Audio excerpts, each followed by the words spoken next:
But who better to break down opening day than the great Rob Bradford, WEEI Baseball Isn't Boring podcast as well. Our Red Sox coverage on WEEI is presented by McFarland Energy, the heating, cooling, and bioheat delivery pros that Eastern Mass and all of Cape Cod depend on. McFarlandEnergy.com. Rob Bradford, how we doing on what is truly the opening day in Major League Baseball? McFarland from the Fort Myers of Ohio, Cincinnati. It's fantastic. There's going to be a parade here in about a half an hour, which I think that nobody else has. So a parade is always a good thing. Like Little League. Yeah. Yeah, exactly. Exactly like Little League. Are they going to throw candy? I don't know. Who knows? Do you even do that anymore, or is that like banned as well? I think they chucking candy may not be allowed. The Little League parade still happened though, for sure. Good. We just went through, Bradfo, our Red Sox season superlatives. So we handed out, Manager of the Year, Gold Glove winner, Silver Slugger, things like that. Who do you think the team MVP will be at the end of the year? It's going to be an easy answer. I think Roman Anthony is going to be the team MVP. I think he's going to be in the MVP conversation. I think he's going to be a top 10 guy in MVP voting. I would say a pitcher. And you can obviously go with Crochet, but I want to see how this pans out with Crochet. To match what Crochet did is going to ask a lot, particularly considering he coming off the workload that he did last year. But yeah, I mean it's almost a cliche, right, with the Roman Anthony stuff. But I will say this: it's being around him and then seeing the WBC stuff, and then just seeing how people interact with him and what they say about him, and him hitting lefties, all of it. That's the guy for me. What's the power ceiling, you think, for Roman Anthony? There's a lot of discussion this offseason about, how many guys will even hit 20 home runs on the Red Sox, let alone 30. Whether it's this year or beyond, where do you think Roman Anthony kind of settles in? I think he's a 30 home run guy. We look back at that. What was it? Was it? Oh, it was Zips yes. rating, right? Yeah. Yep. Zips, yeah. I love a good Zips projection. Mm-hmm. Delicious. But when they said that, when they said, "Oh, you're not going to have 20 home runs," I mean that's kind of silly. I mean, you did it last year with a guy who is still on the team, and Trevor Story, and these guys are going to get better. I'm not saying that they're going to get as many home runs as they want, but they will have guys over 20 home runs. So yeah, I mean, I think that 30 home runs for Roman Anthony is reasonable. I think you're going to have probably over 20 from Abreu. You're going to have over 20 from Story. And then, I think that a guy like Contreras could get close to it. But to me, that's not the biggest issue with this lineup. It's not hitting home runs. It's hitting left-handed pitches, what they face today. And tomorrow, and Saturday. Yeah, so what does that mean for Marcelo Meyer? We know it sounds like a platoon situation to start, but considering what the other options are, it's not like Romy Gonzalez or Rob Refsnyder from a year ago where those guys crushed lefties. What kind of chance do you give Meyer of eventually turning into an everyday player? It's going to be a work in progress. This isn't – I don't think you can just say, hey, go get him against lefties. I think you can do it with Roman Anthony. I think he proved himself. He's shown enough. Completely different kind of hitter. But it is going to be a platoon. And your senses are keen, Rich, man. The fact is that what people don't talk about or what they don't want to talk about is that because of the Ushida stop spot is taken up on the roster, you don't have a guy like Rob Refsnyder sitting there as a legit weapon. These guys, Romy Gonzalez and Rob Refsnyder, weren't just guys who hit lefty pitching. Those guys were among the best in the major leagues at hitting lefty pitching. And you don't have those. And now you have Monasterio, which, he's okay, fine. You have Kiner Falefa, our guy Izzy, Wizard of Iz. Okay, fine. But still, nowhere near close to the weapons that you had before. And that may come into play if you have a Marcelo Meyer start and you have to do something late in the game. Should we be concerned at all about the big off-season signing, Ronher Suarez? I try not to get too wrapped up in spring training, but I will say this. It's the least heralded $130 million signing I've ever seen in my life. So not that means anything, but just because he got blown up in spring training, I can't take that leap of faith saying it's going to be a disaster. What about going to work out. What about getting blown up in the World Baseball Classic, which I know you put some stock in? Yeah, What about that? yeah. I mean, well, he's good one, bad one. I'm not downplaying it too much. I mean, I do think that it's something that we should put on our radar. Absolutely, there's no question about it, because you have a guy who isn't just, you can't measure like what his stuff is. You can only measure his results. He's a results business. And the fact is that he is a guy who you want to get. This sounds so stupid about $130 million, but you want to get about 150, 160 innings, get him to the postseason, and then go have him do his thing. But still, like, to come back to your question, I'm not downplaying this. Like, I think that it should be on our radar, because if you do have these sort of outings in spring training leading up to the season, then it should be a conversation. If any of these guys either gets hurt or really struggles early on, we're talking about like Suarez or, even Bayo or whoever in the rotation, would it be Oviedo or would it be Peyton Tolley? Oh man, it depends on if someone struggled like in the third week, or I think that Oviedo is a guy who it could be where all of a sudden he pitches out of the bullpen, he's really effective, and they find something that really, frankly, they might need, which is a good stuff, high leverage sort of reliever. I don't know, but I think that probably it would probably be Oviedo.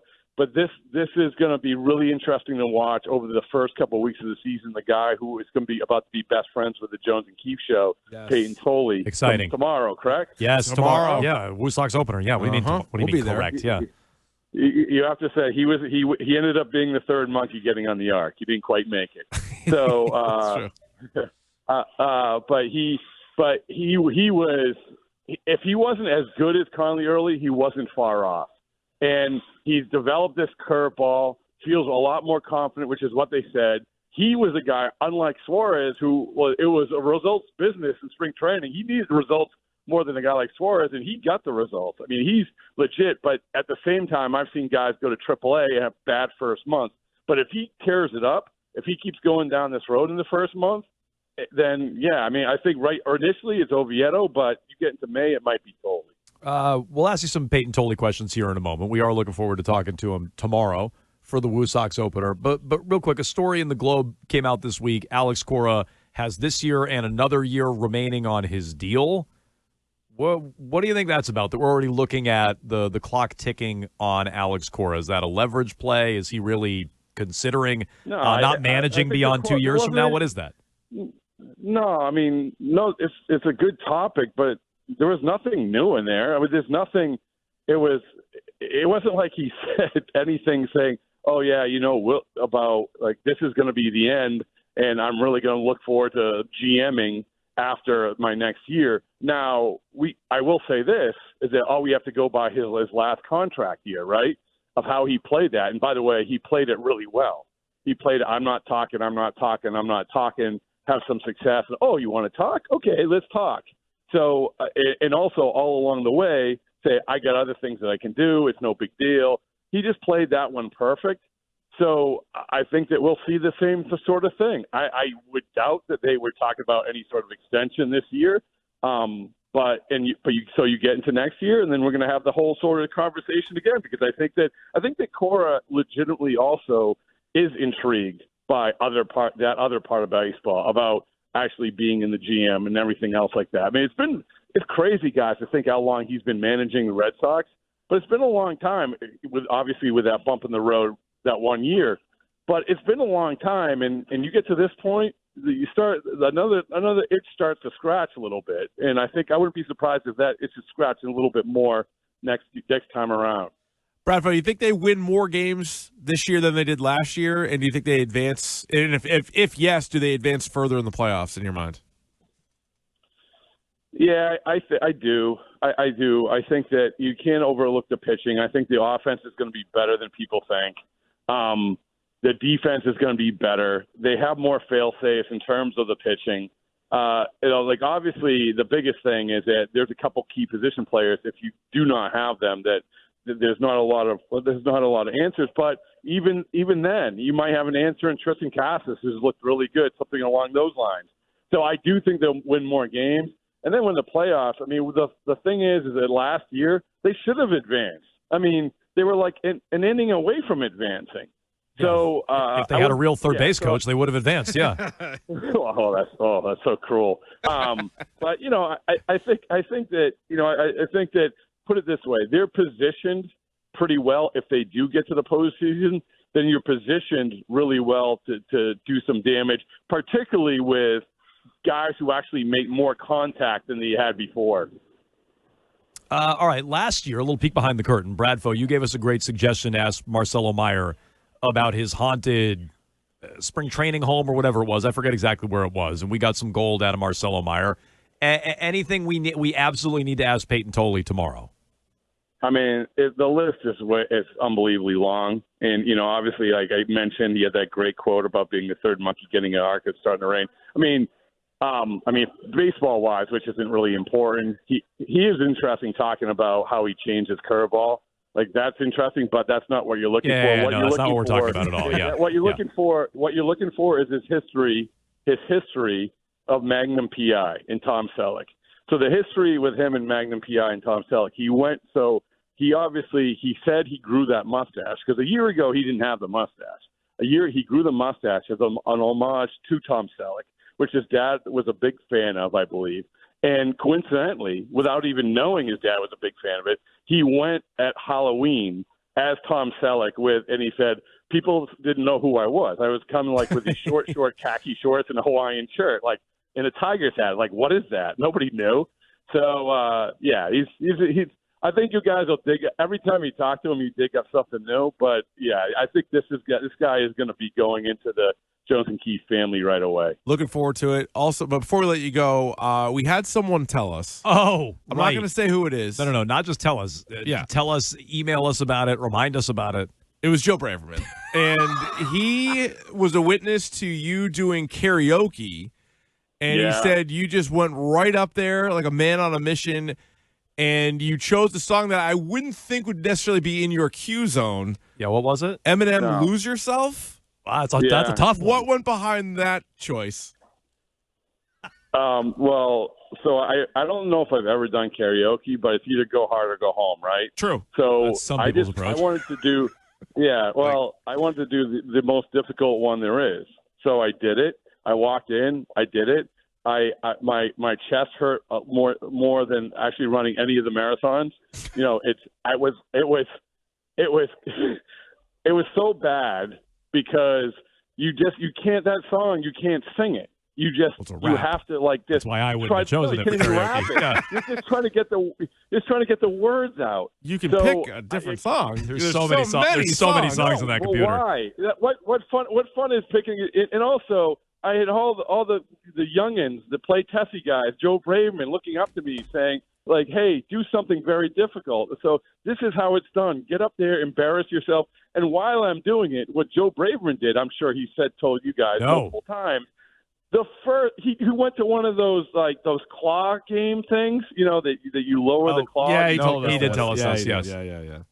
Yeah, and he got a Drake, like $150 Drake May jersey. Wild. Sounds like a rager of a party, you guys. Well, it is, and I'll be happy to send you some of the video just so you can soak it in. Thank you. Yeah, there you go. That sounds great. All right, Rob Bradford, follow him on Twitter @Bradfo. Check him out. Baseball Isn't Boring podcast, and every Thursday with us here. Although not next week, you're going to be at the Cask with us, right, on Red Sox home opener. It'll be so fun. Yeah, it's going to be great. I will look forward to seeing you guys, and it's going to be a great day. Great weather today. Parade, the whole ball of wax. I appreciate you having me on. Okay. Sounds good stuff. Thanks so much.